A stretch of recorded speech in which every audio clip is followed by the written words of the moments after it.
မင်္ဂလာပါပရိသတ်ကြီးတို့ကျွန်တော်ဒီနေ့တင်ဆက်ပေးတဲ့သတင်းလေးကတော့ကြံခဲ့တဲ့ရက်ပိုင်းကဖြစ်သွားခဲ့တဲ့ရွှေပြည်သာမြို့နယ်မှာကျင်းပပြုလုပ်နေတဲ့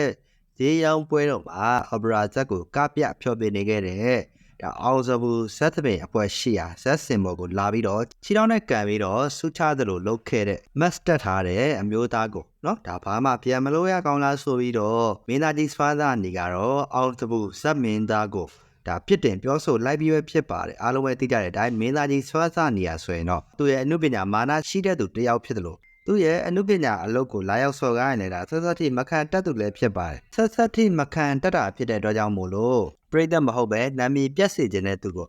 တခုခုများမလုတ်ခဲ့လို့ဆိုပြီးတော့မင်းသားကြီးဆွမ်းစားနေကတော့စတင်ပြောဆိုလာခဲ့ပြီးပဲဖြစ်ပါတယ်လူရှင်တော်ကိုကောင်းကျော်တို့နော်ဇက်သပင်လောကမှာရှိတဲ့ဇက်သပင်ညီကိုတွေကတော့အဲ့ဒီလက်မင်းသားလေးနေရာမှာမင်းသားဆွမ်းသားနေတာဆိုရင်တော့အဲ့နေရာမှာထိုးပွဲတွေဖြစ်နေလောက်ပြီးဆိုပြီးတော့ဒါပြောဆိုခဲ့ကြရလဲဖြစ်ပါတယ်ထင်တဲ့အတိုင်းပဲမင်းသားဆွမ်းသားနေကတော့အဲ့ဒီအချိန်မှာတူးသားဆိုရင်အဲ့လူကိုနော်ဒါတကူလုံးမေးလိုက်မှဖြစ်ကြောင်းဒါပြောဆိုလာခဲ့ပြီးပဲဖြစ်ပါတယ်အဲ့ဒါတစ်ဆက်တည်းပါပဲမင်းသားကြီးဆွမ်းသားနေကတော့နော်နေရာတကာတိခံဖို့မလို့ကြောင်းကိုယ့်ရဲ့အမှုပညာကိုထိခိုက်လာတဲ့အခါကျရင်ထိရရောက်ပြန်လဲတုတ်ပြန်ပြရမှာဖြစ်ကြောင်းမင်းသားငယ်လေးအောင်စဘူးကိုမင်းသားကြီးဆွမ်းသားနေကတော့ဒါပြောဆိုခဲ့ပြီးလဲဖြစ်ပါတယ်အဲ့တော့ကြံခဲ့တဲ့ရက်ပိုင်းကဖြစ်ပွားခဲ့တဲ့အောင်လူဇက်အဖွဲ့ကားပြနေတဲ့အချိန်မှာခြေထောက်နဲ့ကန်ပြီးတော့ဆူချခဲ့တဲ့ဆိုပါအမျိုးသားရဲ့ဖြစ်စဉ်အားဆိုရင်ဒါတနိုင်ငံလုံးမှာအုပ်ကျွတ်လေးချောင်းမရှိတဲ့လုပ်ရက်နာမည်ဖျက်ချင်တဲ့လုပ်ရက် respect မရှိတဲ့လုပ်ရက်ဆိုပြီးတော့ဝေဖန်မှုတွေရရှိနေတဲ့ကိစ္စတစ်ခုလည်းဖြစ်တာကြောင့်မို့လို့အဲ့ဒီကိစ္စပေါ်မှာမေသားကြီးစွမ်းသားနေကတော့เนาะအထပ်ပါတိုင်းထုတ်ပေါ်ပြောဆိုခဲ့တာကိုလည်း